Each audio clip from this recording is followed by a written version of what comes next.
Hi, it's Laura addressing a great question that yoga teachers Kathy posted on my recent video talking about why I don't teach deep backbends and headstands to children. So her question was around what do we do when children just do those poses? And this is true, they do. They come into the class, and if they're waiting for the rest of the children, or you give them time just to experiment with poses, or you ask them if they want to do a free pose, then they will often do something like wheel, headstand, handstand, or a combination of all of them.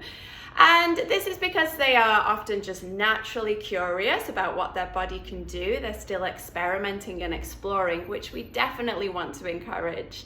Also, many children at a young age are doing gymnastics and dance classes. And there are a lot of valuable benefits to dance and gymnastics, and we're certainly not here as yoga teachers saying that children should not be attending those classes. There is so much value in them, and I am very certain that many of the coaches and dance teachers are ensuring that the children are moving in and out of these poses with strength and safety.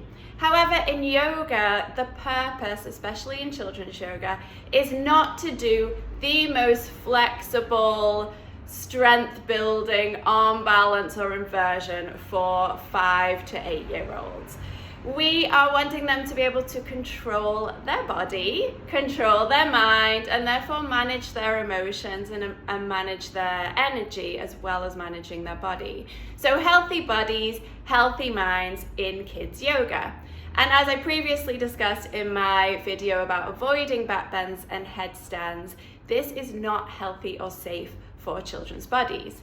Now, I know some of you might think, well, it's just fun. Kids yoga is fun. They love doing the headstands. They love doing handstands and wheel. But you know what? Children also love to eat 12 bags of M&Ms, run around the house and jump off the furniture. But we don't let them do that because it's not safe and it's not healthy. And as yoga teachers, we are here to guide children. They need boundaries in everything that they do so that they are safe physically and they feel safe mentally and emotionally. So what do we actually do when children come into the class and they flip into these advanced poses that their bodies are either not ready for or really not developmentally appropriate for their body?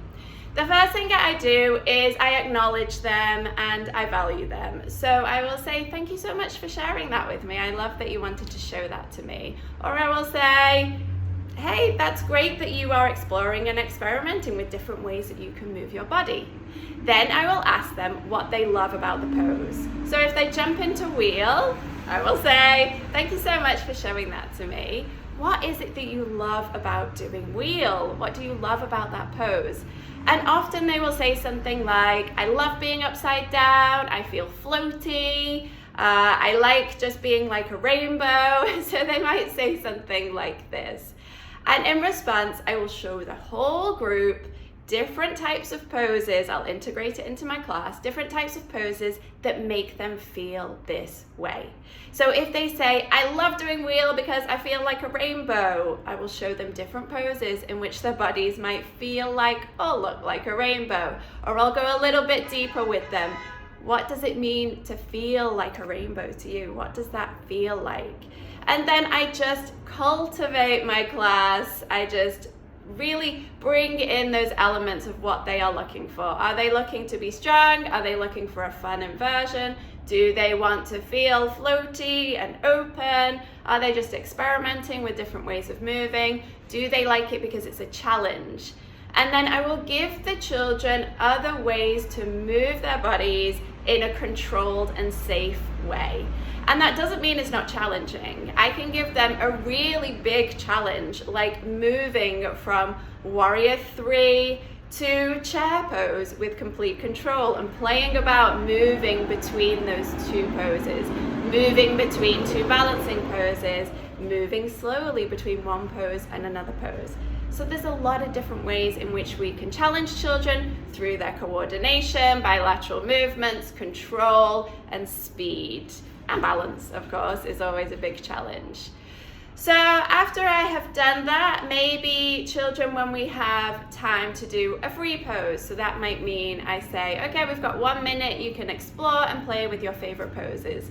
Or at the beginning of the class, I will sometimes say, let's go around the circle, you can say how you're feeling and do one pose to represent how you feel, or one pose which you feel like showing us today, and we'll all do it together.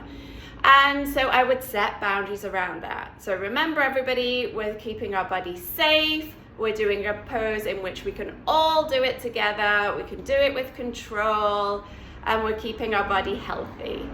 Remember, we are not doing back bends, and we are not doing upside down poses today, or we're not doing headstands and handstands. So I'm really setting those boundaries right from the start. So what do? We acknowledge them, we ask them why they're enjoying this pose, and we set the boundaries. I would say they are the most important things. Giving them alternatives, of course, and finding different ways to challenge children that keeps their bodies completely safe.